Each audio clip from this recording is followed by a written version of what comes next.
Portia here with Stitch Story, and today I want to share with you guys the Fuchsia Flower knit stitch. Now it's called that because this is a type of flower that when it grows, the flower portion itself hangs upside down. So when you work the pattern, I totally see that happening. But as I was working the pattern, I actually see tulips. I don't know, call me crazy, let me know what you guys think, but I think it more so looks like tulips to me. But whatever, it's springtime, a flower is a flower, and that's why I kind of wanted to do this. This was my first piece of spring, so to speak, and I wanted to test out this actual stitch. The other thing I like about this stitch is that it's reversible. So the back side looks nice. Of course, the front side looks better, but even if you wanted to do it in a scarf or, you know, an Afghan, Lafghan throw, whatever you want to call it, it'll still look nice if the reverse is showing as well. So yeah, let's jump right on in. To complete this project, you will need some yarn. This is just some regular acrylic yarn. It's super soft. I got it from Joann Fabrics. A cable needle, or in my case here I'm using a stitch holder because for the life of me I don't know what I did with my cable needle, but I'm not gonna let that deter me from this project. So I just grabbed the stitch holder. It's a smaller one and it's easy to move back and forth according to the way the pattern needs me to. A pair of size 8 circular needles, and then just a pair of scissors just so that you can clip your ends. So let's jump right in. I have already started the pattern for the Fuchsia Flower knit stitch, and we're going to just pick up. This is a 10 row repeat, right? So we're just going to pick up with row 1 again. As you can see, I've got several rows completed already. So to begin, we always cast on this particular stitch in a multiple of 8 plus 2. So what I've done here is I have 34 stitches. So that is a multiple of 8, which is 32, and then my 2 more stitches. So that's how we got to 34. So let's begin with row 1, and row 1, 3, and 5 will go as follows. We are going to knit 1, and then we will, the repeat begins at the knit 2, purl 4,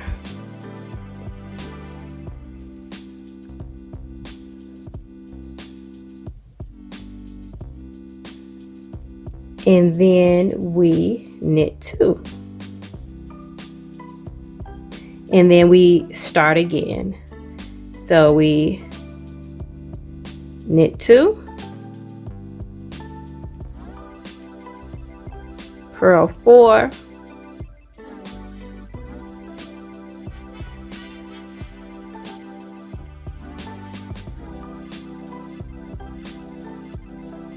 knit 2, and begin again. And so I will see you at the end of row 1. Now nearing the end of row 1, we end with a knit 1. So we turn it over to the wrong side, and now on to row 2. We are going to purl 1, and then we start our repeat, which is purl 2, knit 4,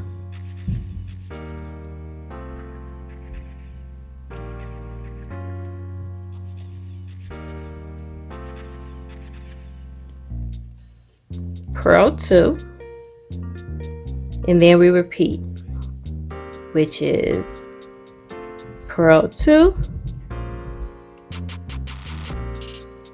knit 4,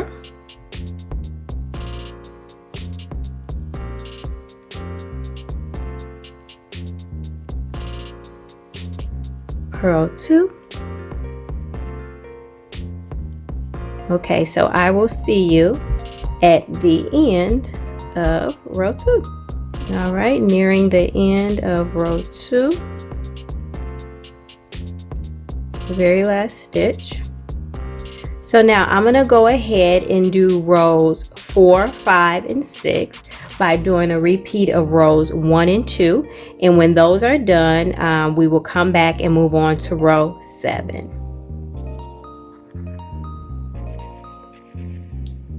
Okay, and nearing the end of row 6. Flip it over to our right side. Okay, so we have just completed rows 1 through 6, and we are going to move on to row 7, which is just simply we knit all the way across.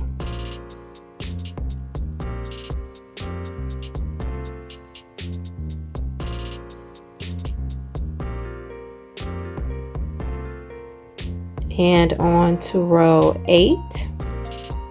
All we're going to do is just purl straight across.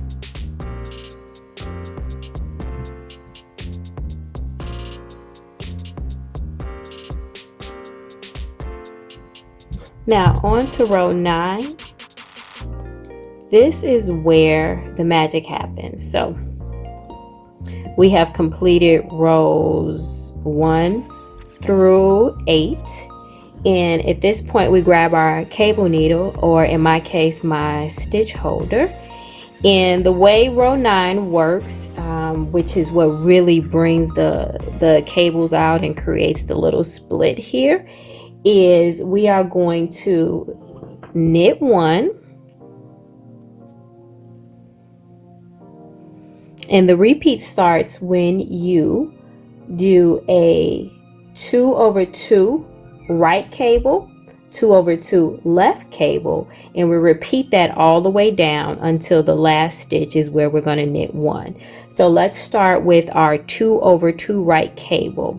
So we are going to remove 2 stitches, and in order for it to the cable to go right, we're going to put those stitches in the back, and we're going to knit 2.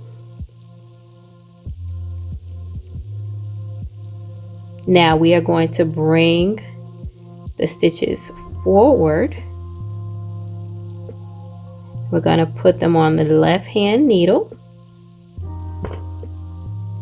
and then we're just going to knit. So once you put them on the left hand needle, make sure you don't twist them. So we have just completed 1 2/2 right cable. So we are going to take the next 2 stitches and we are going to make them lean left. So we bring those forward. We are going to knit 2.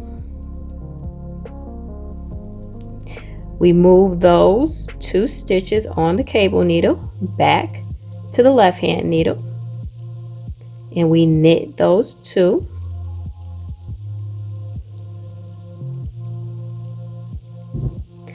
Okay, so now you see this is leaning to the right, this section is leaning to the left, and we're going to continue that. Let me show you again. We're going to remove 2 stitches, place them in the back. We are going to knit 2. We are going to put those 2 stitches back on our left hand needle, and we are going to knit them.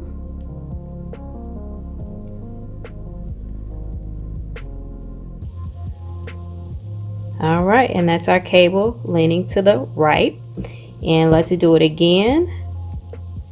We are going to move 2 stitches to the front, let them hang, knit those 2.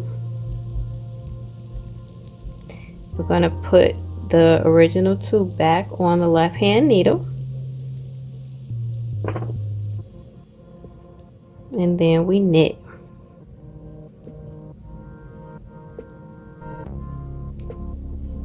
And now those cables are leaning, so we got right, left, and then we're going to continue to do this same thing all the way down the row until we have one stitch left, and that stitch we are just going to knit.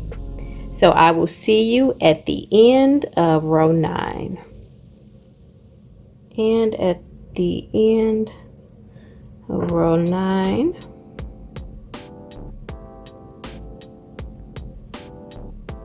the stitches can be a little tight, but it's workable. And then that last stitch we just knit. All right, so you see we have our left and right twist. We're going to turn it over, and now we work row 10. Now on to row 10. It is worked exactly the way row 2 is. So what we do is we're going to purl 1,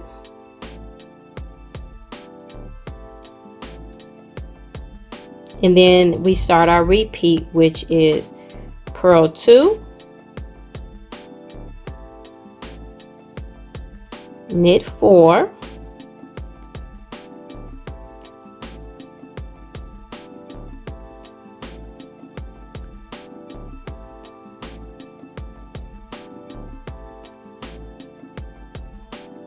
we purl 2,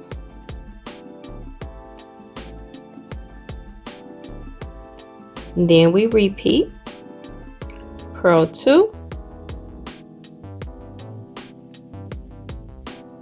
and we knit 4. All right, so I will see you guys at the end of this row. And nearing the end of row 10.